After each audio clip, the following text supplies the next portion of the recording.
Real estate market कितनी honest है या कहें कितनी ट्रांसपेरेंट है? तो टारगेट पूरा करने के चक्कर में बहुत बारी ऐसे ही कमिटमेंट्स हो जाते हैं जो कभी बेस होता ही नहीं है। तो अभी गुड़गांव में मेजर डेवलपमेंट आने, खासकर एक्सप्रेस वे पे, द्वारका एक्सप्रेस वे या गोल्फ कोर्स एक्सटेंशन है, सोना है, तो अभी बहुत सारी चीजें होनी बाकी हैं। जैसे साइबर सिटी 2 के लिए ऑलरेडी जमीन मार्क कर ली गई है।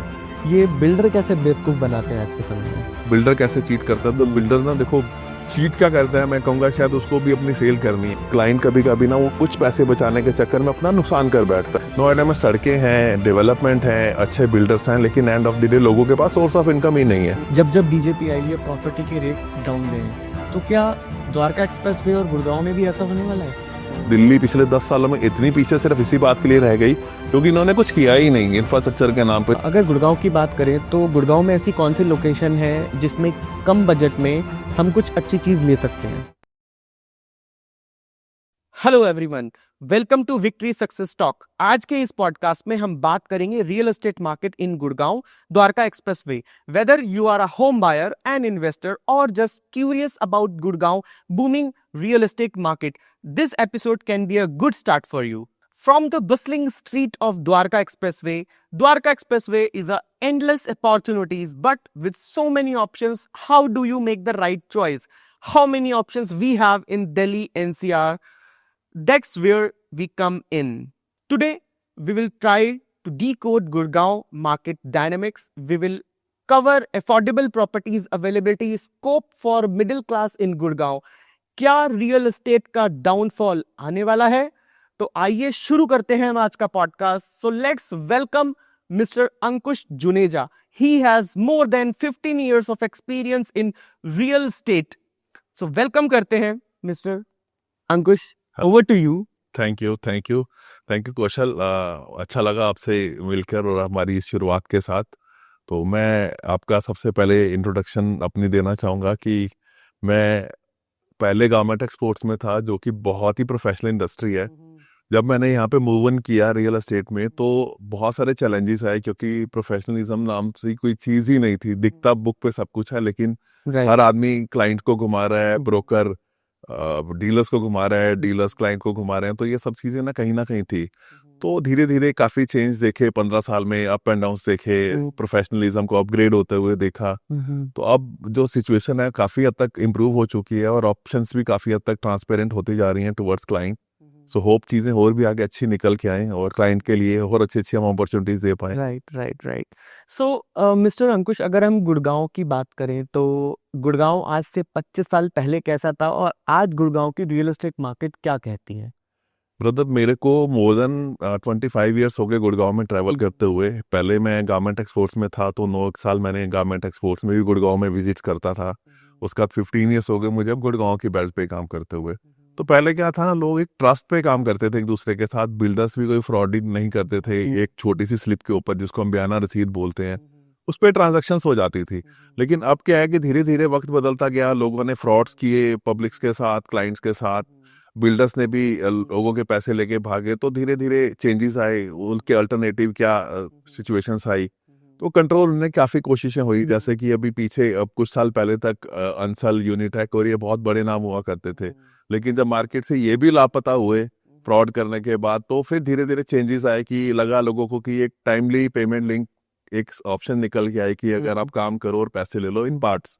लेकिन इसमें भी आने वाले टाइम जो पीछे निकला, उन्होंने भी फ्रॉड किए। अब दोबारा से फ्रॉड के बाद एक निकल के आया रेरा के अंदर भी काफ़ी चीज़ें इंप्रूव हुई। जो काफ़ी पीछे गलतियां होती रही, चीट्स होते रहे क्लाइंट्स के साथ, तो अब काफ़ी हद तक चीज़ें स्मूथ हैं। जो भी फ्रॉड कर रहा है बिल्डर, उसको जेल भी हो रही है, सजाएं भी मिल रही हैं, क्लाइंट के साथ भी ट्रांसपेरेंसी मेंटेन की जा रही है। और चैनल पार्टनर्स भी जो हैं वो भी एक रेरा अप्रूव्ड होने की वजह से उनको भी एक रिस्ट्रिक्शंस हैं कि कोई फ्रॉड करना है तो हर चीज़ आप ट्रैक पर हैं, आप इजीली रडार पे हैं। कोई भी आप फ्रॉड करेंगे तो आप बच के निकल नहीं सकते। तो चीज़ें इंप्रूव हो रही हैं डे बाय डे। होपफुली आगे आने वाला टाइम और प्रोफेशनलिज्म में कन्वर्ट होगा। सो कितना प्रोफेशनलिज्म होता है डीलर्स के बीच में, क्लाइंट्स के बीच में या ब्रोकर्स के बीच में? अगर हम बात करें तो वो प्रोफेशनलिज्म का लेवल क्या है आज के समय में? देखो कौशल भाई, प्रोफेशनलिज्म ना सबसे पहले डिपेंड करता है क्लाइंट पे। अगर क्लाइंट एक प्रोफेशनल की सर्विस चाहेगा तो उसको उसकी फीस बियर करनी पड़ेगी। और अगर होता क्या है कि क्लाइंट कभी कभी ना वो कुछ पैसे बचाने के चक्कर में अपना नुकसान कर बैठता है। अगर एक एक्सपीरियंस एक रेरा अप्रूव्ड कंसल्टेंट अगर आप उसको हायर करना चाहते हो तो उसके पास एक ना लिमिटेशन है, वो आपको कोई फेक कमिटमेंट नहीं कर सकता, क्योंकि उसका स्पेस, उसका लाइसेंस नंबर, हर चीज वेबसाइट पे है, उसका घर का एड्रेस, उसका पास्ट एक्सपीरियंस। लेकिन होता क्या, क्लाइंट अपने कुछ पैसे बचाने के लिए ना एक नॉन प्रोफेशनल लोगों के साथ, जिसका कोई बेस नहीं होता, जिसका कोई ऑफिस नहीं होता, उनकी फेक कमिटमेंट के ऊपर डील कर देते हैं। लेकिन अब जो प्रोफेशनल है वो आपको फेक कमिटमेंट नहीं करेगा। तो ये सब चीज़ें ना क्लाइंट को भी ध्यान में रखना पड़ेगा कि अगर उसको कमिटमेंट चाहिए, एक प्रोफेशनल रिश्ता एक उसके कंसल्टेंट के साथ लॉन्ग टर्म के लिए चाहिए, राइट। तो वो उसको एक लंबा रिश्ता बनाना है तो ट्रांसपेरेंट लोगों के साथ ही रहना पड़ेगा। अगर आप किसी नौसिखिए बच्चे के साथ जा रहे हो तो आपको फ्रॉड फेस होगा ही होगा। राइट। राइट। अगर हम याद करें तो एक टाइम हुआ करता था, आज से 10-12 साल पहले, लोग जो एक बिल्डर से जो डीलर को डिस्काउंट मिलता है, क्लाइंट चाहता है कि वो भी उसे वापस मिल जाए। अब वापस अगर बिल्डर ही सपोज 3%, 1%, 2%, एक एक्स अमाउंट अगर एक चैनल पार्टनर को वो मार्केटिंग के नाम पे या उसकी फीस के नाम पे देता है, क्लाइंट उसमें से भी चाहता था कि वो 3 का 5 वापस मिल जाए। तो 5 जब मिल ही नहीं रहा तो वो दूसरा उसको चैनल कैसे दे रहा है? वो दे पाएगा ही नहीं, फ्यूचर में आके वो लापता हो जाएगा। तो ये बहुत कुछ हुआ, लोगों ने डेबिट नोट बांटे, बड़ी बड़ी कंपनियों के डेबिट नोट के ऊपर केस चल रहे हैं। तो अब आने वाला टाइम मुझे लगता है कि काफी स्मूथ है, इन सब चीजों से लोग बचना चाहते हैं। प्रोफेशनल कंसल्टेंट भी बचना चाहता है इन सब चीजों से कि आप थोड़ा काम करो लेकिन अपने लिए कोई भी नेगेटिव लायबिलिटी मत क्रिएट करो। राइट। गुड़गांव की मार्केट की बात करें तो हर किसी फैमिली का या एक पर्सन का सपना होता है कि गुड़गांव में हमें घर लेना है, फ्लैट लेना है, प्लॉट लेना है। सो गुड़गांव की जो मार्केट है वो इतनी बूमिंग पे क्यों है? कौशल भाई, गुड़गांव की मार्केट ना हमेशा से बूमिंग थी। अगर आप इसका एक लॉजिक देखने जाओगे तो एक सिंपल सा लॉजिक है, जहाँ पे सोर्स ऑफ इनकम है वहां पर प्रॉपर्टी अप्रिशिएट करेगी। मैंने आज से 15 साल पहले करीबन 1 साल नोएडा में काम करने की कोशिश की। नोएडा में सड़कें हैं, डेवलपमेंट हैं, अच्छे बिल्डर्स हैं, लेकिन एंड ऑफ द डे लोगों के पास सोर्स ऑफ इनकम ही नहीं है। तो कोई भी नोएडा में फ्लैट सिर्फ इस बात के लिए नहीं देगा कि उसकी कॉस्ट सस्ती है और उसको 2.5 घंटे रोज वन साइड जाना पड़ेगा, तो उसके लिए वो मतलब बेसलेस है। तो क्योंकि गुड़गांव में हमेशा सोर्स ऑफ इनकम थी, आईटी सेक्टर बूम पर है, इंडस्ट्री इनकी काफी अच्छी सर्वाइव करती रही, एयरपोर्ट पास में था, एक दिल्ली का इमोशन साथ में था, तो ये बहुत अच्छा एक प्लस पॉइंट था। इसलिए गुड़गांव को लोगों ने हमेशा अपने दिल के पास रखा और गुड़गांव ने सबको कमा के भी दिया, किसी को भी निराश नहीं किया। राइट। राइट। अभी दिल्ली के अंदर सत्ता बदल गई, पहले आम आदमी पार्टी थी, अब बीजेपी आई है। तो हमेशा ये कहा जाता है कि जब जब बीजेपी आई है प्रॉपर्टी के रेट्स डाउन गए हैं। तो क्या द्वारका एक्सप्रेसवे और गुड़गांव में भी ऐसा होने वाला है? देखो, आपका जो एक पब्लिक आउटकम है, जिस तरह से पब्लिक सोचती है, ये एक नजरिया डेफिनेटली ठीक है, लेकिन वो रेट डाउन ना जाके वो लॉन्ग टर्म में बड़ी अच्छी पिकअप है। अगर हम एक्सप्रेसवे को याद करें तो एक्सप्रेसवे अपने टाइम से 6-7 साल लेट है, सिर्फ इसलिए कि कांग्रेस ने मैप पे तो बना दी, लेकिन डिलीवर करने के लिए उन्होंने कुछ ऐसे एफर्ट्स किए ही नहीं कि लैंड एक्वायर करके सड़क बनाई भी जाए। बीजेपी के केस में क्या है कि बीजेपी प्रॉपर इंफ्रास्ट्रक्चर डेवलपमेंट पे फोकस करती है। अगर आप गडकरी जी को देखो तो पिछले 70 सालों में जितनी सड़कें नहीं बनी उतनी इन्होंने अपने छोटे से पीरियड में बना के दिखा दी, रिकॉर्ड तोड़े हैं। सबसे एशियाज की सबसे अच्छी अच्छी सड़कें हमारे पास हैं, अच्छी टनल्स हमारे पास हैं। आपकी जो मिनिमम स्पीड, अगर मैं द्वारका एक्सप्रेस वे जो कि मोदी जी ने मार्च में अभी इनॉग्रेशन किया है, उसकी स्पीड भी मिनिमम 100+ होने की तैयारी है। तो अगर 100+ की स्पीड पे आप जाओगे तो दिल्ली आपको कभी याद ही नहीं आएगी। दिल्ली पिछले 10 सालों में इतनी पीछे सिर्फ इसी बात के लिए रह गई क्योंकि इन्होंने कुछ किया ही नहीं इंफ्रास्ट्रक्चर के नाम पे, सिर्फ एक दूसरे के ऊपर एलिगेशंस लगाते रहे कि बीजेपी नहीं करने दे रही। अगर काम करने की इच्छा होती तो किया जा सकता था। तो अब अगर बीजेपी अगर इंफ्रास्ट्रक्चर पे अगले 2-3 साल में फोकस करती है तो मुझे लगता है कि दिल्ली सबको पीछे छोड़ सकती है। दिल्ली के अंदर बहुत कैपेसिटी है, लोगों की बहुत बाइंग कैपेसिटी भी है, लेकिन end of the day Delhi में लोग जाम से परेशान है, गवर्नमेंट पॉलिसी से परेशान है, कुछ अपडेशन नहीं है कि क्या होगा क्या नहीं होगा, कोई सर्टेनिटी नहीं है। सर्कल रेट में इतना ज्यादा फ्लक्चुएशन है कि अगर एक प्रॉपर्टी की कॉस्ट 2 करोड़ रुपए तो उसका सर्कल रेट ना करते 50-60 लाख रुपए के आसपास आता। तो black money versus white money का बहुत बड़ा डिफरेंस है इसमें। तो वो डिफरेंस के चक्कर में क्या होता है, जो आज की डेट में यंग ब्लड है, जो कि एक हस्बैंड वाइफ नए नए कपल हैं, एक वाइट इनकम क्रिएट कर रहे हैं, तो उनके लिए वो दिल्ली में प्रॉपर्टी लेने का एक रास्ता बन ही नहीं पाता क्योंकि उनके पास कैश का फ्लो ही नहीं है। तो इसने भी लोन लेना है, सपोज 10-20%, 25% अगर उनके हाथ में, तो उनके पास गुड़गांव जैसी ऑप्शंस ही रह जाती हैं।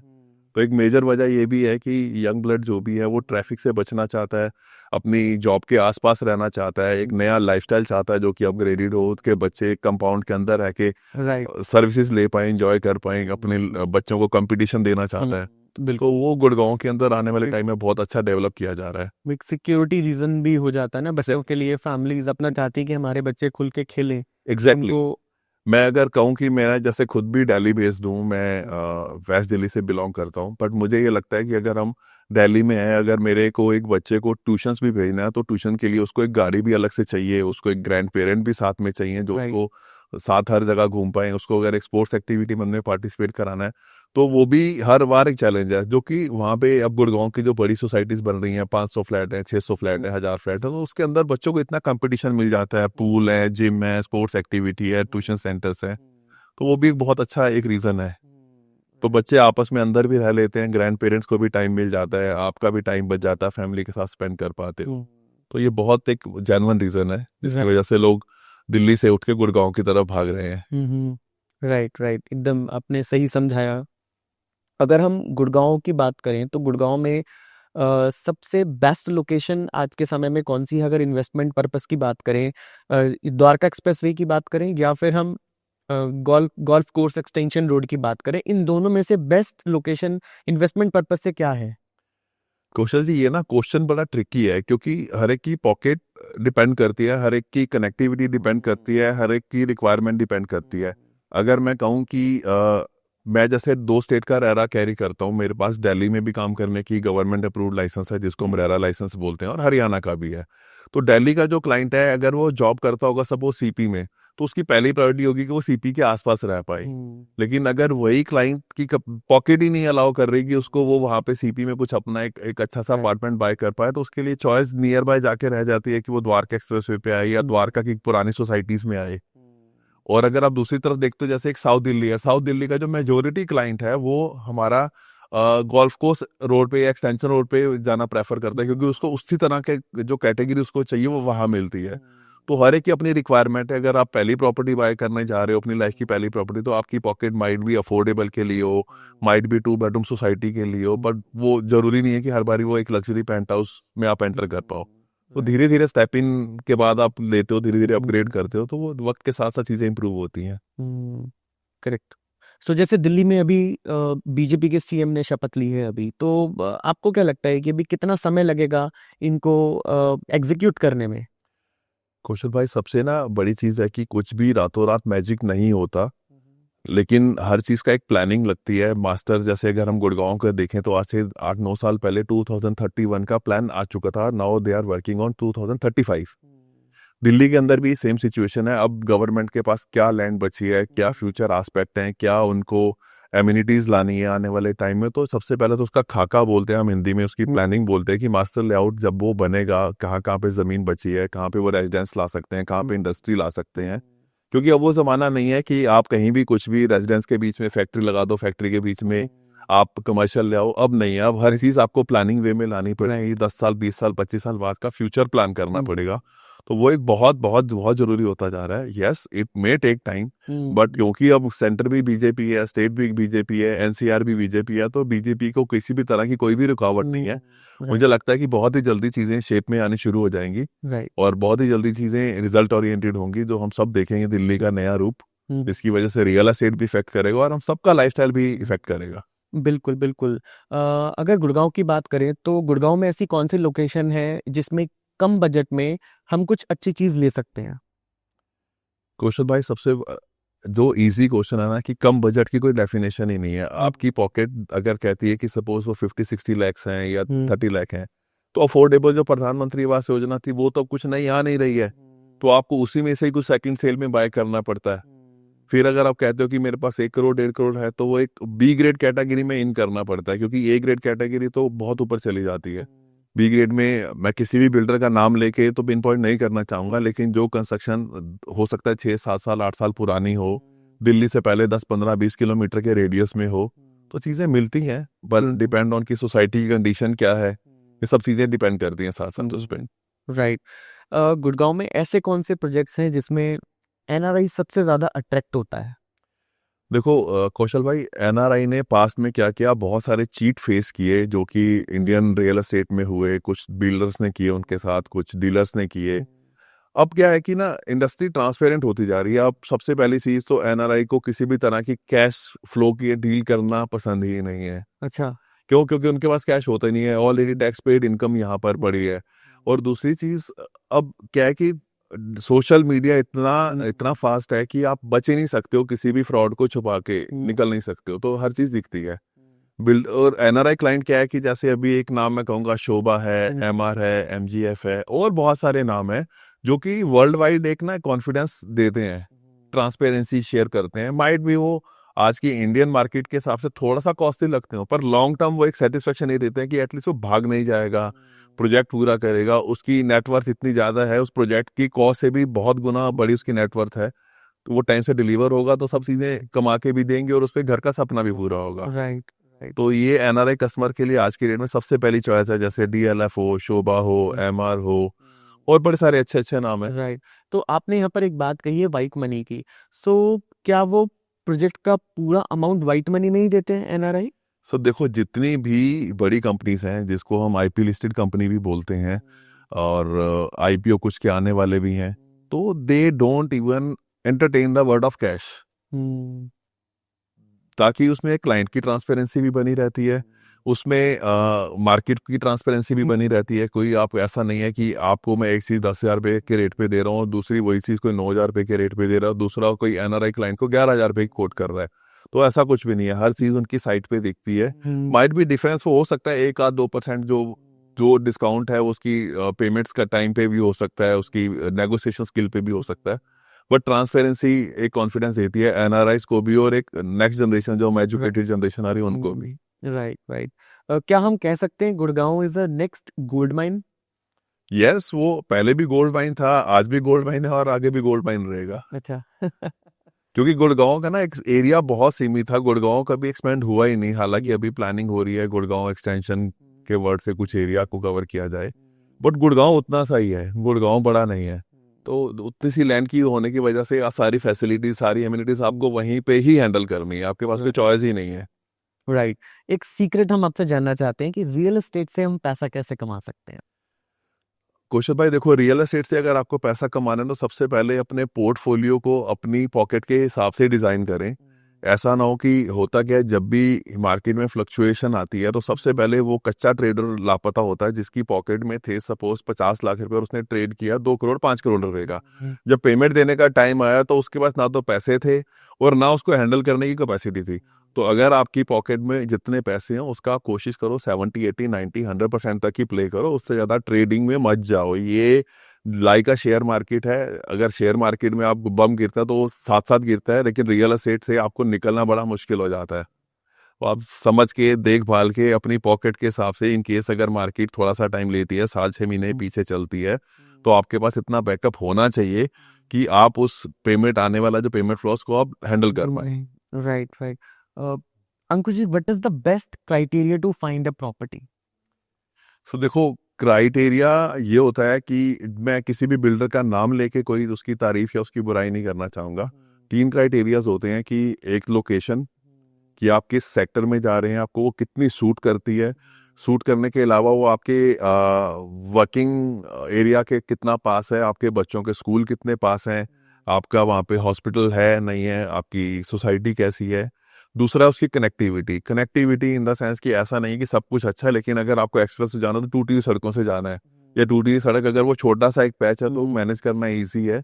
या कनेक्टिविटी का मतलब ये भी कह सकते हो कि कभी कभी हम बॉर्डर के आसपास ही कुछ चीजें ले लेते हैं, तो वो बॉर्डर क्रॉस करना ही कभी कभी 1-1 घंटा लग जाता है। Right right. So one thing is location, second thing is connectivity, and third thing is builder background. Builder background का मतलब ये है कि बिल्डर ने पास्ट में किस तरह के प्रोडक्ट डिलीवर किए हुए हैं, उसकी परफेक्शन किस तरह की चीजें डिलीवर करने की है।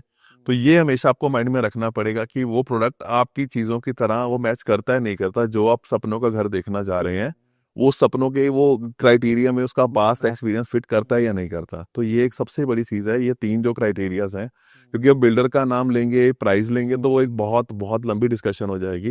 लेकिन इन 3 चीजों को हमेशा माइंड में रख के चलें, और खासकर ये एंड यूजर के लिए है कि एंड यूजर को तो ये तीनों चीजें हमेशा माइंड में रखनी चाहिए, क्योंकि अगर एक भी चीज से स्किप करेगा तो उसका ड्रीम होम जो होगा वो कभी फुलफिल हो ही नहीं पाएगा।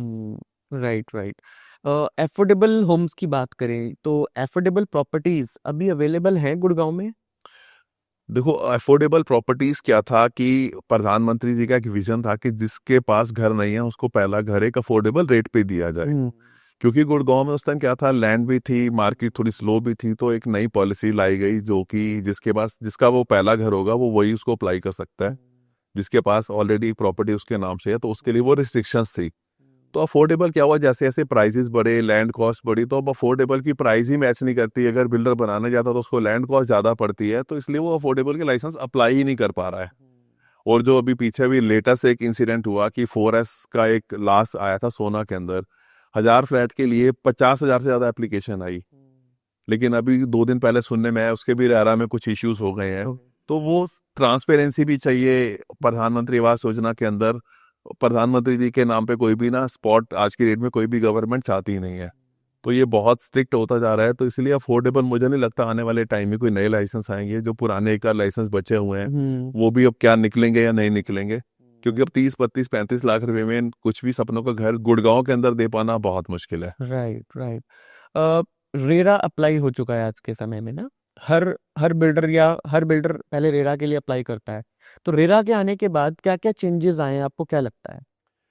कौशल जी, रेरा आने के बाद ना चेंजेस आए हैं।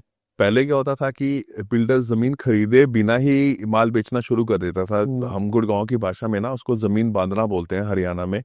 जब तक वो जमीन बंद रही होती थी, सपोज एक प्रोजेक्ट के लिए आपको चाहिए 11 एकड़ लैंड, और वो 11 एकड़ लैंड जब आई, आपने किसी किसानों के वेंचर से, किसानों की फैमिली से 11 एकड़ लैंड कंप्लीट की, लेकिन आपने उसे 11 एकड़ की पेमेंट नहीं की। हरियाणा में क्या है कि आपको जमीन खरीदनी पड़ती है, ना कि यूपी की तरह लीज होल्ड गवर्नमेंट से मिलती है।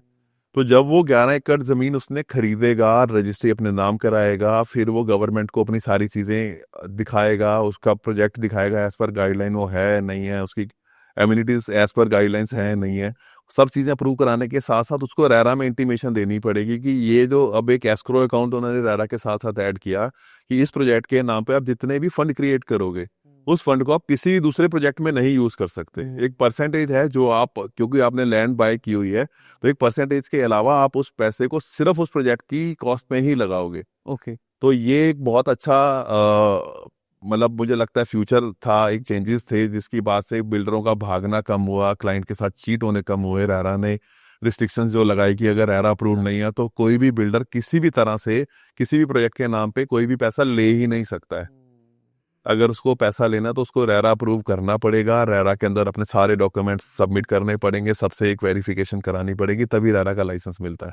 Right right. तो ये एक मेजर चेंज रेरा के बाद। बहुत बड़ा चेंज है, क्योंकि होता क्या था पहले, प्री अप्रूव के नाम से, प्री लीज के नाम पे, या सॉरी मैं प्री लीज वर्ड गलत बोल रहा हूँ। इसके अंदर ना क्या होता था कि ईओआई के नाम पे कि अभी प्रोजेक्ट आने वाला है, आप हमारे को शेयर दो या कुछ एक कट दो या एक लैंड, थोड़े से लैंड के लिए पैसे दे दो, हम आपको एक 100 वाली चीज 80 में बुक कर देंगे। तो कई बार वो बुक हो पाती थी, मैं ऐसा नहीं कहूंगा कि नहीं हुई, लेकिन मेजोरिटी केसेस में वो फ्रॉड ज्यादा हुए लोगों के साथ। तो वो फ्रॉड को रोकने के लिए, देखो वक्त के साथ साथ फ्रॉड रोकने के लिए पॉलिसीज भी लाई जाती हैं ताकि वो चीजें इंप्रूव हो, आगे वाले टाइम में फ्रॉड्स ना हो। राइट। तो रेरा ने बहुत अच्छा रिजल्ट दिया है। धीरे धीरे वक्त के साथ साथ और भी चेंजेस आएंगे, तो अकॉर्डिंगली चेंजेस होते भी रहेंगे। बिल्कुल बिल्कुल। So mister Ankush, what is the scope for middle class in Gurgaon? Kaushal ji, middle class के लिए भी स्कोप है। अभी जैसे दीनदयाल के प्लॉट्स थे, मिड रेंज की अपार्टमेंट्स हैं, तो उस तरह की चीज़ों में भी एंटर करने के लिए बहुत स्कोप है। ऐसा नहीं है कि स्कोप नहीं है। अब देखो डेवलपमेंट के साथ साथ प्रॉपर्टी के रेट इंक्रीज होते हैं, तो अभी गुड़गांव में मेजर डेवलपमेंट आनी, खासकर एक्सप्रेस वे पे, द्वारका एक्सप्रेस वे या गोल्फ कोर्स रोड तो ऑलरेडी डेवलप्ड है, पर गोल्फ कोर्स एक्सटेंशन है, सोना है, तो अभी बहुत सारी चीज़ें होनी बाकी हैं। जैसे 30 मीटर्स रोड बननी है, 24 मीटर रोड बननी है, काफ़ी सारी जगह पे साइबर सिटी आने वाली है, आपकी मेट्रो कनेक्टिविटी अपग्रेड होने वाली है। तो स्कोप बहुत है। अभी अगर हम सोचें कि गुड़गांव यहाँ पर एंड हो गया, मुझे लगता है शायद गुड़गांव अब यहाँ से शुरू होगा, क्योंकि जो गलतियां पिछले 10 साल पहले बिल्डर्स ने की, आज वो अपग्रेड जनरेशन को चाहिए था, तो उसके हिसाब से अब नए नए लाइसेंस आ रहे हैं, नए नए डिजाइनर अपार्टमेंट आ रहे हैं, कॉन्सेप्ट को, रिक्वायरमेंट को मैच करती हुई चीजें आ रही हैं अब। Right right. अंकुश जी, यहाँ पर आपने नाम लिया है डीएलएफ साइबर सिटी 2 का। तो क्या ये रियल है कि फेक है, या बस एक एक हाइप बनाने की कोशिश की जा रही है, क्योंकि अगर हम गुड़गांव में फ्लैट लेने जाएं तो हर बिल्डर ये कहता है कि यहाँ पर डीएलएफ साइबर सिटी 2 आने वाली है, आप यहाँ पर ये फ्लैट ले लो, आपका आने वाले 5 साल में आपका पैसा डबल हो जाएगा या ट्रिपल हो जाएगा। तो मैं आपसे जानना चाहता हूँ, बिकॉज आपको 15 साल से 20 साल से ज़्यादा का एक्सपीरियंस है रियल एस्टेट में, तो आप ही बताइए क्या रियल है कि ये फेक है? कौशल भाई, अब ना कुछ भी फेक नहीं है। मैंने जैसे भी बोला ना, मास्टर लेआउट प्लान, तो मास्टर लेआउट प्लान ना बहुत सारी चीज़ों को, बहुत लंबी टीम, एक बहुत बड़ा एक इंफ्रास्ट्रक्चर लगता है, बहुत बड़ा एक सोर्स लगता है उसकी डिटेलिंग गैदर करने के लिए। हर जो लोकेलिटी है एक सक्सेसफुल कॉन्सेप्ट को फॉलो करना चाहती है। Cyber city one of the world class concept जो कि यहाँ पे गुड़गांव में डिलीवर हुआ और गुड़गांव की शान भी बोला जाता है। साइबर सिटी 2 के लिए ऑलरेडी ज़मीन मार्क कर ली गई है।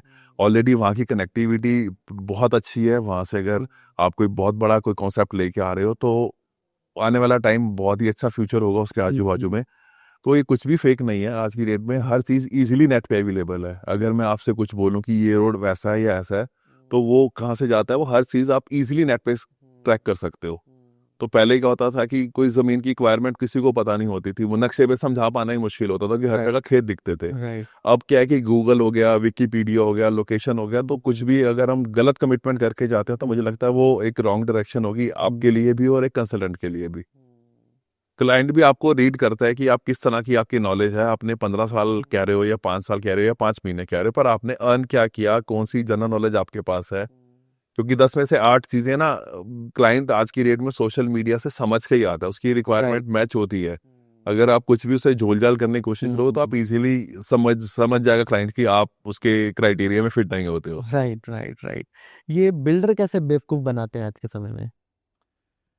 देखो, अलग अलग चीजें हैं, अलग अलग तरह के गेम है। मैं बेवकूफ वर्ड तो नहीं कहूंगा। अगर मैं कमर्शियल से शुरू करूं तो सर देखो, कमर्शियल में एक वर्ड आता है एश्योर्ड रेंटल या आरओआई। अगर आप सोचो कि जो चीज अभी बनी ही नहीं है, आप उसके ऊपर आरओआई कैसे डिफाइन कर सकते हो कि 12%?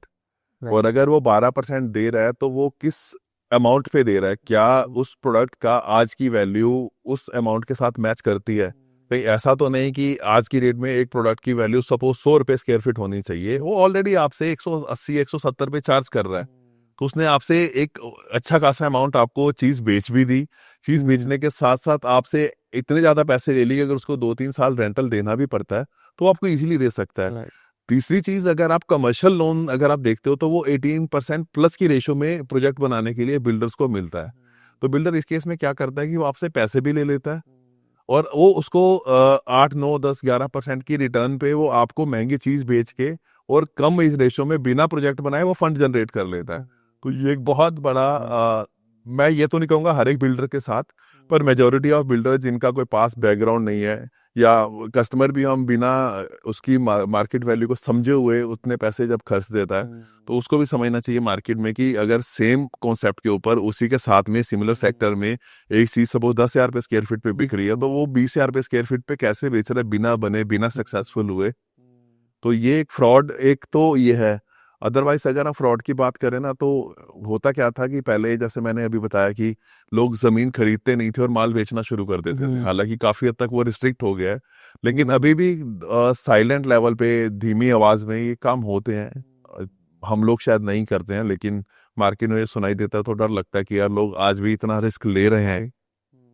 तो ये थोड़ा सा रिस्की है मार्केट में, पर धीरे धीरे चीजें इंप्रूव हो रही हैं। राइट। होपफुली लोग भी समझेंगे, आगे आने वाले टाइम में फ्रॉड भी कम होंगे, रेगुलरिटीज आ गई हैं, तो रेगुलरिटी आने के बाद काफी हद तक चीजें कंट्रोल हुई हैं। राइट। क्या रियल एस्टेट में डाउनफॉल आने वाला है? कौशल भाई, रियल एस्टेट में डाउनफॉल ना एक गलत वर्ड है। Downfall is on the basis of demand and supply. अगर हम याद करें कि हमारे पास 2 साल जो थे लॉकडाउन ने खराब किए। 2 साल के बाद द्वारका एक्सप्रेस पे या अगर हम कंस्ट्रक्शन को देखें तो कुछ इंसिडेंट ऐसे हुए, जैसे एक चिंटल पैराडीसो की बिल्डिंग का एक इंसिडेंट हुआ। तो बिल्डर्स को भी लगता है कि कोई भी बिल्डर या कोई भी क्लाइंट किसी भी एक इस तरह के कॉन्सेप्ट में नहीं जाना चाहता जो ऑलरेडी रिस्क हो। तो एक माई वन कॉन्सेप्ट को लोगों ने अडॉप्ट किया, बिल्डर्स ने भी अडॉप्ट किया। My one is costly then the normal construction जो पहले हुआ करती थी। टेक्निक्स बदल गई। अब लोग क्या कर रहे हैं, कई बिल्डर्स मैंने सुना है कि क्योंकि सही कई जगह पे ऐसा होता है कि पानी की क्वालिटी ठीक नहीं होती, इसकी वजह से फ्यूचर में कंस्ट्रक्शन में इश्यूज आते हैं।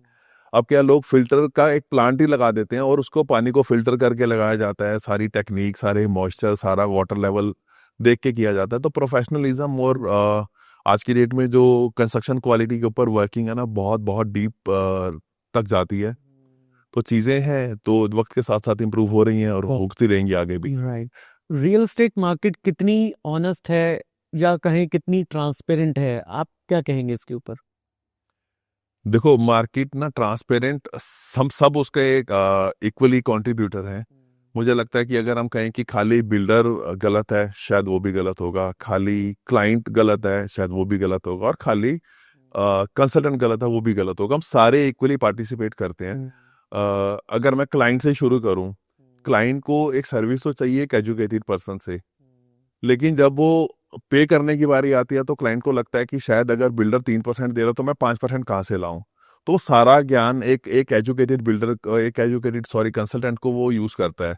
लास्ट मिनट पे वो उसी कंसल्टेंट को डिच करके एक नॉन प्रोफेशनल किसी भी पर्सन से, जिसका ना तो रेरा होता है, ना ऑफिस होता है, ना कोई बैकग्राउंड होता है, उससे वो डील करके चला जाता है। और वो कमिटमेंट उसको मिल जाती है कि सर जब आप इतने पैसे दे दोगे और जब मेरा बिल लगेगा, मैं कंपनी से जो मेरी ब्रोकरेज आएगी मैं दे दूंगा। लेकिन वो उसको उतनी मिलनी नहीं है, वो देगा कहाँ से? और जब वो मिलने की बारी आती है तो उसका ना तो फोन नंबर मिलता है, ना उसका ऑफिस मिलता है, ना उसका अता पता मिलता है, तो फिर क्लाइंट अपने आप को चीटेड फील करता है। तो यहाँ पे दोनों इक्वली पार्टिसिपेट करते हैं। अगर हम याद करें कि हम बोलते हैं कि डीलर्स ने फ्रॉड किया, तो फ्रॉड के लिए एक पर्सन जिसका आप घर है, पता है, उसका पास बैकग्राउंड है, वो अच्छे बिल्डर्स के साथ उठ बैठ रहा है, काम कर रहा है, रिजल्ट दे रहा है, आप उसको छोड़ के एक जूनियर लेवल पे एक बाइकर्स के साथ, जिसको शायद 20 21 25 साल की एज वाले बंदे के साथ आप जा रहे हो, तो वो आपका कैसे आपके फंड को सिक्योर कर पाएगा, आपकी इन्वेस्टमेंट को समझ पाएगा? मेरी तो सजेशन है, देखो ये शायद टॉपिक थोड़ा सा लंबा हो गया हमारा, कि अगर आपको चैनल पार्टनर अपने लिए ढूंढना है तो सबसे पहली चीज ना आपको ये देखना चाहिए कि आप उसकी फीस को ना देख के वो आपके लिए क्या बेनिफिट्स ला सकता है। आप पहले उधर देखो कि उसका एक्सपीरियंस क्या, उसकी 1% 2% कॉस्ट से ज्यादा है। अगर अगर वो आपको अपने 2% 1% चार्ज करके अगर आपको वो 10% का फायदा करा सकता है, तो you should go with educated person instead of to go for uneducated और जिसका कोई पास बैकग्राउंड नहीं है। दूसरा आपका कंसर्न था कि डीलर्स कैसे चीट करते हैं या ब्रोकर्स कैसे चीट करते हैं। जैसे मैंने भी आपको बताया कि ब्रोकर्स के अंदर क्या होता है कि जूनियर बच्चे बहुत सारे होते हैं, राइट। वो अभी पूरा सीखे नहीं होते, उनको बैकग्राउंड ही उनके पास नहीं है कुछ वो पिच कर पाए, लेकिन क्लाइंट को कमिटमेंट और मिस कम्युनिकेट करने के लिए तैयार रहते हैं। क्यों? क्योंकि उनको अपने टारगेट्स पूरे करने हैं। राइट। तो टारगेट पूरा करने के चक्कर में बहुत बारी ऐसे ही कमिटमेंट्स हो जाते हैं जो कभी बेस होता ही नहीं है। तो हमें भी इस चीज़ का थोड़ा ध्यान रखना चाहिए कि ब्रोकर अगर कोई कमिट कर रहा है तो उसकी वैलिडिटी कैसे होगी, वो उसको फुलफिल कर पाएगा नहीं कर पाएगा। और ब्रोकर को भी कभी कभी क्या होता है ना कि अपने टारगेट मैच करने के लिए कुछ चीजें होती हैं, जब क्लाइंट स्मार्ट प्ले करता है तो वो छोटी मोटी स्मार्टनेस सब एक दूसरे से प्ले करते हैं। तो ये सबको माइंड में रखना पड़ेगा कि हम ट्रांसपेरेंट डील करें, एक दूसरे के साथ ट्रांसपेरेंट रहें, एक दूसरे की सर्विसेज और एक दूसरे की फीस को हम रिस्पेक्टफुली एक्सचेंज करें। Right right right. तीसरा, जैसे अभी आपने बोला बिल्डर कैसे चीट करता है, तो बिल्डर ना देखो चीट क्या करता है, मैं कहूंगा शायद उसको भी अपनी सेल करनी है, तो थोड़ा थोड़ा चीजें मैनिपुलेट होती हैं। चीट वर्ड नहीं होगा, क्योंकि अब जैसे मौसम बदलता जा रहा है, चीजें बदलती जा रही हैं, हर चीज ऑनलाइन है। अगर आपने एक चीज ऑनलाइन मार्केट में फ्लोट कर दी है तो आप वहां से बैकआउट नहीं हो सकते कि मैंने कुछ सडनली रातों रात चेंज कर दिया, या कल आपसे एक चीज 1 करोड़ रुपए की थी और सुबह उठते हुए 1 करोड़ 10 लाख की हो जाएगी, ऐसा अब नहीं है। तो हर एक को एक रीजन देना पड़ता है, एक टाइम देना पड़ता है कि प्राइस रिवाइजिंग सून, अगर आप एंटर करना चाह रहे हो तो करो। तो चीजों में बहुत चेंजेस आए हैं और आने वाले टाइम में और भी ज्यादा चेंजेस आएंगे। So, what will be the big problem of infrastructure in Dwarka Expressway in near future? Infrastructure problem, मुझे ऐसा लगता है कि अभी तक जैसे काफी कुछ ड्राइंग्स में है, जैसे मास्टर लेआउट के अंदर जो होना चाहिए था कांग्रेस के टाइम पे, जब वो एक्सप्रेस वे की लैंडिंग वायर करनी चाहिए थी, जैसे जैसे उन्होंने पॉलिसी बनाई थी, तो साथ साथ 24 मीटर 30 मीटर रोड्स के ऊपर भी साथ साथ रिक्वायरमेंट पॉलिसी बना देनी चाहिए थी। आज बीजेपी के आने के बाद, हालांकि बीजेपी 2014 में आई, लेकिन 2017 में जाके एक्सप्रेसवे के ऊपर वर्किंग शुरू हुई और उन्होंने लैंड एक्वायर करके एक्सप्रेसवे को आज उस स्टेज पे लाके खड़ा कर दिया, वो डिलीवर हो गई। लेकिन अगर मैं वापस से बात करूं कि 24 मीटर 30 मीटर के ऊपर अभी तक किसी का बहुत ज्यादा ध्यान गया नहीं है। आपने सोसाइटी को गेट्स तो दे दिए कि वो 24 मीटर पर आएंगे, पर 24 मीटर रोड ही नहीं है। तो होता क्या, सोसाइटी के अंदर रहने वाले रेजिडेंट्स को टेम्परेरी सड़कों पे जाना पड़ता है, रिवेन्यू रोड जो पुरानी उसी को यूज करना पड़ता है। तो मुझे लगता है आने वाले टाइम में ये जैसे ही प्रॉब्लम रिजॉल्व होगी, गुड़गांव की मार्केट एक दोबारा से नए बूस्ट के साथ वो निकलेगी और प्राइसिंग दोबारा से रिवाइज होंगे।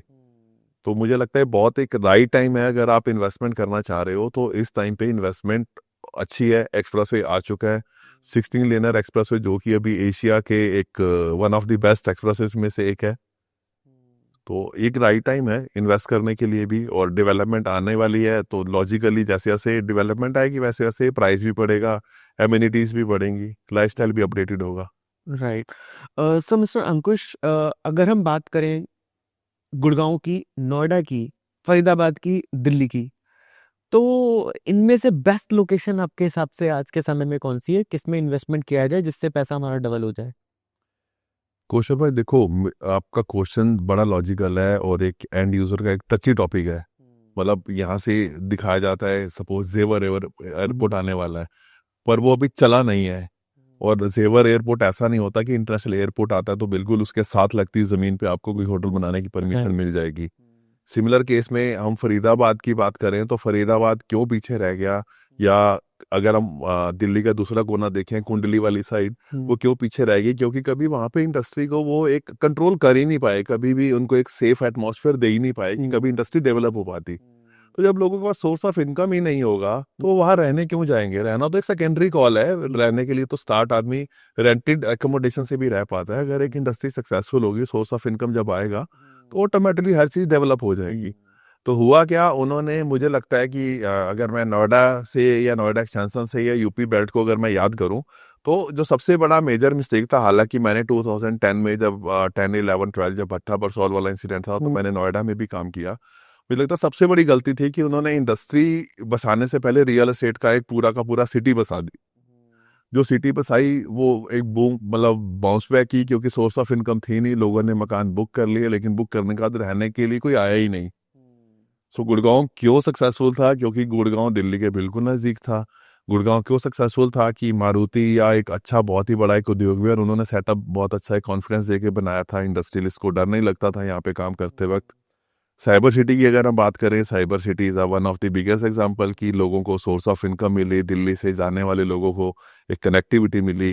जब पैसा होगा तो हर चीज़ इंजॉय कर पाएंगे ना। मकान एक सबसे लास्ट प्रायोरिटी होती है आदमी की लाइफ में, लेकिन मकान भी एक प्रायोरिटी है।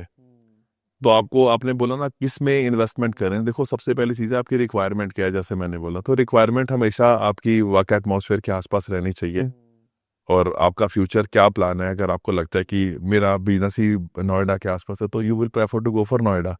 अगर आपको लगता है कि मेरे को काम दिल्ली में करना है लेकिन मैं अपने बच्चों को एक अपडेटेड लाइफस्टाइल देना Right. चाहता हूँ, तो गो फॉर गुड़गांव और गो फॉर द्वारका की जो नई नई सोसाइटीज आ रही हैं, Right. जो आपकी पॉकेट को सूट करती हो। क्योंकि सबसे बड़ी चीज़ है पॉकेट फ्रेंडली हो रही चाहिए। Right. Right. Right. लेकिन जैसे आज की डेट में कैमिलिया आया, कैमिलिया ने एक रिकॉर्ड तोड़े कि 190 करोड़ रुपीस का एक फ्लैट बिका।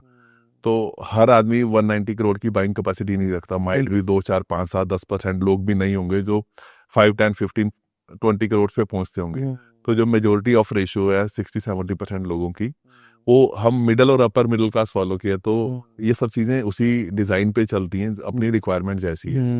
Right. Right. So, Mr. Ankush, what is the 3 key success in real estate market? Real estate market, I guess, अगर मैं बीइंग एन कंसल्टेंट अगर शेयर करूं तो मुझे लगता है कि मेरी सबसे पहले अपनी ऑनेस्टी और डेडिकेशन होनी चाहिए towards my client, towards my business. अगर मैं ऑनेस्टी से चीज़ों को एक्सपीरियंस नहीं कर पा रहा हूँ, अपने क्लाइंट तक ट्रांसपेरेंटली डिलीवर नहीं कर पा रहा हूँ, तो ये मुझे लगता है कि ठीक नहीं होगा। दूसरी चीज़ है कि मेरा एक्सपीरियंस क्या है। Experience can be on the name of education, can be on the name of ground reality, can be on the name of legal policies किस तरह की आ रही हैं। अगर हम बात करते हैं कि एक्सपीरियंस में एक ये भी आ जाता है कि हम कई बार क्लाइंट को धोखे से बोल दिया जाता है कि आपको हम इतना लोन करवा देंगे और आप इतने की प्रॉपर्टी इजीली बाय कर सकते हैं। बाद में पता चलता है क्लाइंट अपनी पॉकेट से एक अमाउंट दे चुका होता है और उसका लोन ही नहीं हो पा रहा होता। तो वो भी एक नॉन एक्सपीरियंस काउंट होता है, जो कि अनएथिकल प्रैक्टिस भी है। तो ट्रांसपेरेंसी है, आपकी बैकग्राउंड है, आपने कितना एक्सपीरियंस कैरी करते हो, और एक आपका वो डेडिकेशन है कि आपको अगर लॉन्ग टर्म काम करना है तो आप झूठ बोल के काम नहीं कर सकते। राइट। आप अपने क्लाइंट को ऑनेस्टी से एक फ्यूचर पोर्टफोलियोज दो। आप उसके पहले, सबसे पहले उसकी रिक्वायरमेंट को समझो, उसको उसको बेस्ट, उसके लिए ये प्रोडक्ट क्यों है उसको जस्टिफाई करो। और जस्टिफाई आपका एक्सपीरियंस और आपकी इंटेंशन कराती हैं। ऐसा ही नहीं है कि मुझे कौशल भाई ने एक प्रोजेक्ट इंट्रोड्यूस किया जिसके अंदर की मुझे 10% इन्होंने एक मार्जिन दिया और मैं 10% बेचने के लिए उसकी रिक्वायरमेंट को भूलकर मैं अपने इंटरेस्ट को सेव करने निकल गया। तो ये एक बहुत बड़ा फैक्टर है जो आने वाले टाइम में मुझे लगता है कि लोगों को काम करना चाहिए। और यही एक सक्सेस की है कि अगर आप अपने और अपने बिजनेस के साथ, अपनी गद्दी के साथ ईमानदार नहीं हो तो लोग भी आपके साथ, और वक्त भी, और भगवान भी इवन आपको राइट। ऑनेस्टी से रिवर्ट नहीं देता है। राइट। सो व्यूअर्स, यहाँ पर एक बात निकल के आ रही है कि अगर हम इन्वेस्टमेंट करने जा रहे हैं, हम गुड़गांव में इन्वेस्टमेंट या कहीं भी किसी भी लोकेशन में इन्वेस्टमेंट करने जा रहे हैं, तो हम किस पर्सन से वो प्रॉपर्टी ले रहे हैं, क्योंकि हमें प्रॉपर्टी की नॉलेज नहीं होती है, हमें कहीं ना कहीं कंसल्टेंट्स के पास जाना ही पड़ता है। वो कंसल्टेंट्स कैसा है, उसका बैकग्राउंड क्या है, वो कितनी नॉलेज रखता है, वो कितनी अच्छी पकड़ है मार्केट में उसकी। हमें किसी ऐसे कंसल्टेंट्स के पास जाना चाहिए जो एक्सपीरियंस्ड हो, जिसने बहुत सारी डील्स करवाई हो। हम ऐसे ही किसी नौसिखिए या फिर अनएक्सपीरियंस पर्सन से अगर प्रॉपर्टी लेंगे तो शायद हमारे फंसने के चांसेस हाई हो जाते हैं। तो हम कभी भी जब प्रॉपर्टी लें तो किसी एक्सपीरियंस कंसल्टेंट से कंसल्टेंसी लेके उससे उसके साथ बात करें, अपना बजट बताएं, जिसके अकॉर्डिंगली वो आपको एक प्रॉपर्टी दिखाएंगे और आपको सजेस्ट करेंगे। तो शायद वो आपका वो डील जो आपकी जो जो जो डील कर रहे हैं वो शायद वो सक्सेसफुल होगी। तो आइए आगे चलते हैं हमारे पॉडकास्ट में। हम पूछते हैं next question mister Ankush ji से। Sir, what should be the next criteria to be centre by a builders? Criteria to be centre, मुझे लगता है सबसे पहले तो टेक्नोलॉजी अडॉप्ट करनी चाहिए हमें, क्योंकि अब हम इंटरनेशनल लेवल पे एक अपना मुकाम हासिल करने जा रहे हैं। Being an Indian, we are say proudly we are Indian. हमें अब वो ज़माना नहीं है कि इंडियंस को लोग एक अजीब सी नज़र से देखते थे, उनको एक नेगेटिव नज़रिया होता था। सो मुझे यही लगता है कि आज हम अपने आप को, अगर हम इंडियन एक अच्छे नाम के साथ अच्छे काम की डिलीवर करने के साथ ही इंट्रोड्यूस कर सकते हैं। तो टेक्नोलॉजी है, ट्रांसपेरेंसी है, फ्यूचर प्लानिंग है। क्या होता था पहले, एक लाला जी के पास स्पेयर कोई फंड थे, वो स्पेयर फंड में कुछ नहीं करेगा तो बच्चे को एक बिल्डर बना दो। तो अब वो बिल्डर बनना आसान नहीं है। ऐसा नहीं है कि आपके पास स्पेयर मनी पड़ी है तो आप बिल्डर बन सकते हो। आपको आपकी बेसिक नॉलेज होनी चाहिए। बहुत सारे नाम ऐसे हैं जो कि बापा ने या उनके पेरेंट्स की जनरेशन ने स्ट्रगल करके एक एम्पायर खड़ा किया, और नेक्स्ट जनरेशन का इंटरेस्ट ही नहीं है रियल एस्टेट के अंदर। तो पूरा का पूरा एम्पायर ही बर्बाद कर दिया, बर्बाद हुआ, क्लाइंट उसके चक्कर में बर्बाद हुए, प्रोडक्ट डिलीवर नहीं हुए। तो रियल एस्टेट इंडस्ट्री को और बिल्डर्स को मुझे लगता है आज की डेट में जितना ट्रांसपेरेंट होकर लॉन्ग टर्म विजन पे काम करना चाहिए, वो बहुत ज़्यादा ज़रूरी है। लॉन्ग टर्म विजन जो होगा वो क्लाइंट को भी अपने साथ जोड़े रखेगा, ब्रोकर्स को भी जोड़े रखेगा, और मार्केट में बहुत ही अच्छी पहचान दे देगा। द्वारका एक्सप्रेस वे पे इन्वेस्ट करना बेटर है कि गुड़गांव में, मेन गुड़गांव की बात करें, वहां पर इन्वेस्ट करना बेटर है आज के समय में? सो देखो, Dwarka express way is again the part of Gurgaon. उसका मोर देन 80% पार्ट जो है गुड़गांव में है। द्वारका एक्सप्रेस वे को किस तरह के लोग प्रेफर करते हैं, अगर मैं आपको बताऊं, मेरे को 15 साल के एक्सपीरियंस के अंदर मेजोरिटी जो क्लाइंट है द्वारका एक्सप्रेस वे वो वेस्ट दिल्ली का है। क्योंकि वो वेस्ट दिल्ली वाले के लिए गुड़गांव की एक रीच के अंदर डिस्टेंस आधे से कम हो जाता है। वेस्ट दिल्ली के अंदर जैसे आप रजौरी कह सकते हो, पश्चिम विहार कह सकते हो, पंजाबी बाग कह सकते हो, तिलनर कह सकते हो, ये रोहिणी कह सकते हो, द्वारका कह सकते हो। ये एक बहुत बड़ा तबका है जो कि द्वारका एक्सप्रेस वे के द्वारका से पहले 10, 12, 15 किलोमीटर में है। और अगर आप न्यू गुड़गांव की बात करो तो न्यू गुड़गांव में क्या है कि मानेसर वाले लोग ज़्यादा एंटर करते हैं, रेवाड़ी साइड के लोग एंटर करते हैं, राजस्थान के, क्योंकि उनका होम टाउन अगर उस तरफ है तो वो लोग उसके टचिंग के आसपास रहना चाहेंगे, राइट। बॉर्डर के आसपास रहना चाहेंगे, राइट। कि इंडस्ट्री वहां पर है। तो ये सब चीजें साथ साथ चलेंगी। ओके। सो मिस्टर अंकुश, अगर हम बात करें एक सैलरीड पर्सन की, जिसकी 10% सैलरी बढ़ती है मगर घर के रेट जो है वो 3 गुना बढ़ते हैं, तो वो 10% वाला सैलरीड पर्सन कोई मकान कैसे ले सकता है? कौशल भैया, आपका ना ये क्वेश्चन, मुझे ऐसा लगता है जैसे कि आप पार्टी वाले बीजेपी पे एलिगेशंस लगा रहे हैं कि वो 10% बढ़ते हैं। 10% नहीं बढ़ी है। अगर आप पिछले 2-3 सालों में लोगों की परचेजिंग पावर देखें, बहुत बढ़ी है। लोगों के काम करने के नए नए अपॉर्चुनिटीज आई हैं। ब्लिंकिट जैसी कंपनी ने डोर टू डोर जाके एक डिलीवरी करनी शुरू कर दी है। लोगों की सोर्स ऑफ इनकम में आईटी ने इतना बड़ा बूम लिया है कि जहां पर हम लोग हर चीज़ इंपोर्ट पे डिपेंड थे। आज हम एनिमेशन की जो चीज़ें हैं, हम चाहे वो गन्स हों, टैंक्स हों, मिसाइल्स हों, वो हम एक्सपोर्ट कर रहे हैं, तो डेफिनेटली परचेजिंग पावर बढ़ी है। आप ये कहना गलत होगा कि 10%। देखो, जिसका सपना 10% होगा वो 10% पे रुकेगा, और जिसको भागना है वो भागेगा।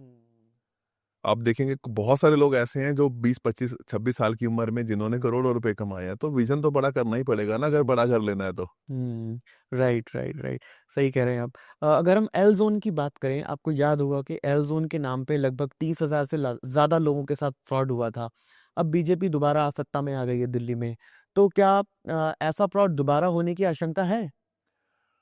देखो, यस, वो एक प्लान्ड फ्रॉड तो नहीं था, लेकिन वो फ्रॉड बन के बाहर आया क्योंकि बिना प्लानिंग के एग्जीक्यूट कर दी गई चीज़ें, और दो गवर्नमेंट के बीच में वो पिस के रह गया प्रोजेक्ट।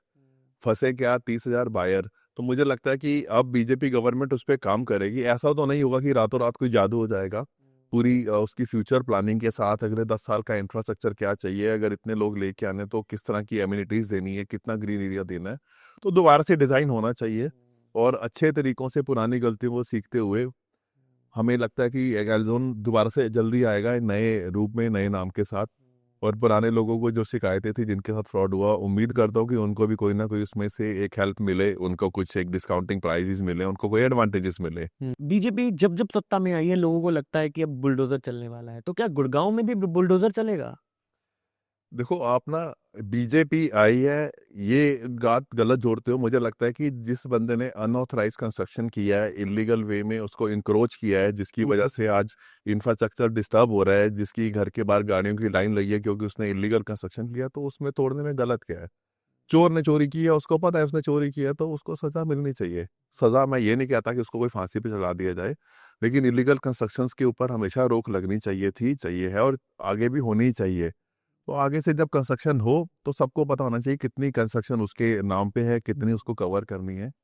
और स्पेशली जो अनऑथराइज कॉलोनियां हैं, या तो उसको रेगुलराइज कर देने के लिए कोई एक ऐसा मास्टर लेआउट, कुछ ऐसा खाका गवर्नमेंट लेके आए, या उसके ऊपर कुछ ऐसा बुलडोजर चलाए कि जिसको वो जमीनें दे दी गई, रजिस्ट्रियां करा दी गई, तो उसको इस साथ भी चीटिंग ना हो, और आने वाले टाइम में दोबारा से कोई इस तरह की कॉलोनियां बना के लोगों को चीट ना कर सके। ऐसा कुछ एक्टिविटीज होनी चाहिए। राइट। एक कॉमन मैन, या हम कहें कि मिडिल क्लास की बात करें, उसके पास इतना हाई राइज फंड नहीं होता है। क्या मिडिल क्लास के लिए 70 लाख से लेकर 2.5 करोड़ के बीच में कोई प्रॉपर्टी है गुड़गांव के अंदर? कौशल भाई, आपने ना बिल्कुल एक ठीक टारगेट ऑडियंस को टच किया है। पीछे 2 3 साल के अंदर जिस तरह से प्रॉपर्टी के प्राइसेस में ग्रोथ आई है, हर बिल्डर लग्जरी बनाने की तरफ दौड़ पड़ा। मुझे लगता है कि हर आदमी की कैपेसिटी इतनी बाइंग की नहीं थी जिस तरह की वो बना। अब कुछ डेवलपर्स हैं, मैं अभी नाम लेना शायद ठीक नहीं होगा, मिड रेंज सेगमेंट के ऊपर काम कर रहे हैं, लो बजट्स के ऊपर काम कर रहे हैं। गवर्नमेंट के साथ पॉलिसीज डिस्कस की जा रही हैं कि उस तरह के क्लाइंट को हम किस तरह से मैक्सिमम एम्यूनिटीज दे के हम एक क्लाइंट को एक सर्विसेज दे पाएं, उसकी पॉकेट फ्रेंडली प्रोडक्ट बना पाएं। तो होपफुली जल्दी कुछ ना कुछ ऐसा निकल के आएगा जो कि मिड रेंज सेगमेंट को भी मैच करेगा, बजाय हर आदमी हर चीज लग्जरी के नाम पे बिके। राइट। टायर 2 सिटी की अगर बात करें, तो टायर 2 सिटी के अंदर इन्वेस्टमेंट करना क्या फायदेमंद होगा? देखो, टायर 2 सिटीज को हम ना टायर 2 सिटी इसलिए बोलते हैं कि वो हमारी एक ग्लैमर से दूर है। जैसे हम गुड़गांव को ग्लैमर बोलते हैं, दिल्ली के अंदर सीपीयू ग्लैमर बोलते हैं, बहुत सारी सिटीज हैं। पर ऐसा नहीं कि टायर 2 सिटीज में बिजनेस नहीं है, लोग रहते नहीं है, उनका लाइफस्टाइल अपग्रेड नहीं हुआ।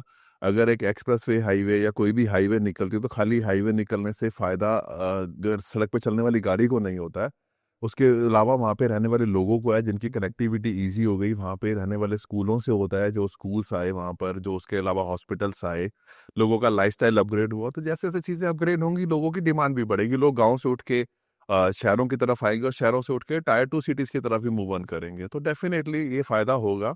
पर सबसे बड़ी चीज़ है कि अपनी रिक्वायरमेंट को, अपनी रीच को देख के इन्वेस्टमेंट करनी चाहिए, instead of to go for कि किसी ने कह दिया कि आज से यहाँ से 200 किलोमीटर दूर एक इन्वेस्टमेंट आ रही है और आपको पता ही नहीं है कि उसका बैकग्राउंड क्या है।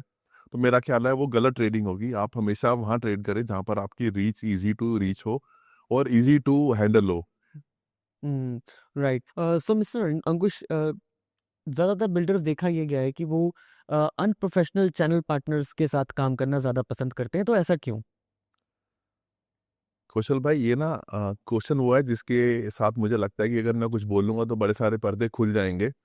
अनप्रोफेशनल चैनल्स को इसलिए टारगेट किया जाता है कि कोई भी सिंसियर रेरा अप्रूव्ड कंसल्टेंट किसी भी अनअप्रूव्ड प्रोजेक्ट के साथ बिजनेस नहीं करना चाहेगा। क्योंकि अगर किसी के पास रेरा ही नहीं है, एक प्रोजेक्ट की आप एक वीडियो प्रेजेंटेशन दे के अगर आप मार्केट से फंड जनरेट कर रहे हो, तो you are creating a bomb जिसके ऊपर आप पब्लिक को बिठाना चाह रहे हो, एक चैनल को बिठाना चाह रहे हो। तो नॉन प्रोफेशनल को टारगेट इसीलिए किया जाता है क्योंकि ना तो उसका कोई बैकग्राउंड है, ना उसको कोई ट्रैक कर पाएगा और ना उसके ऊपर कोई केस कर पाएगा। कोई भी रेरा अप्रूव्ड कंसल्टेंट कभी भी इस तरह की अनअप्रूव्ड प्रोजेक्ट के अंदर टारगेट ऑडियंस बनना ही नहीं चाहेगा, जिसकी वजह से उसका लाइसेंस टेक पर आ जाए, उसको काम करने में फ्यूचर में प्रॉब्लम्स आए। तो वक्त बहुत बदला है, रेरा के अंदर बहुत चेंजेस हैं। हमें लगता है कि हम सबको भी इस तरह के झोल वाले बिल्डर से बचना चाहिए और इस तरह के क्लाइंटों के और झूठे सपनों से बचना चाहिए। राइट, आपने एक बहुत सही बात यहाँ पर बताई है। हमें हमेशा प्रोफेशनलिज्म की ओर जाना चाहिए। पैशन हो, जिनको नॉलेज हो, वो ही एक एंड बायर के लिए प्रॉफिटेबल भी रहेगा, चाहे उसको इन्वेस्टमेंट करनी है, चाहे वो प्रॉपर्टी अपने लिए खुद परचेज कर रहा है। तो हम इसी पॉडकास्ट को हम यहीं पर वाइंड अप करेंगे बिकॉज हमारे पास बहुत लिमिटेड समय होता है। हम फिर एक नए पॉडकास्ट के साथ आएंगे। आज हमने इस पॉडकास्ट के अंदर बहुत सारी ऐसी बातें टच की हैं, गुड़गांव की, द्वारका एक्सप्रेसवे की, किस तरीके से प्रॉपर्टी हमें लेनी चाहिए, कहाँ पर इन्वेस्टमेंट करना चाहिए, कितने पैसे में क्या प्रॉपर्टी हमें मिल रही है और बीजेपी के आने के बाद क्या क्या नए नए चेंजेस आएंगे। Thank you and thanks for watching this episode. मिलेंगे एक नए पॉडकास्ट के साथ। इस पॉडकास्ट को आप अपने फ्रेंड्स के साथ, फैमिली के साथ जरूर शेयर करें। Thank you so much guys, bye bye.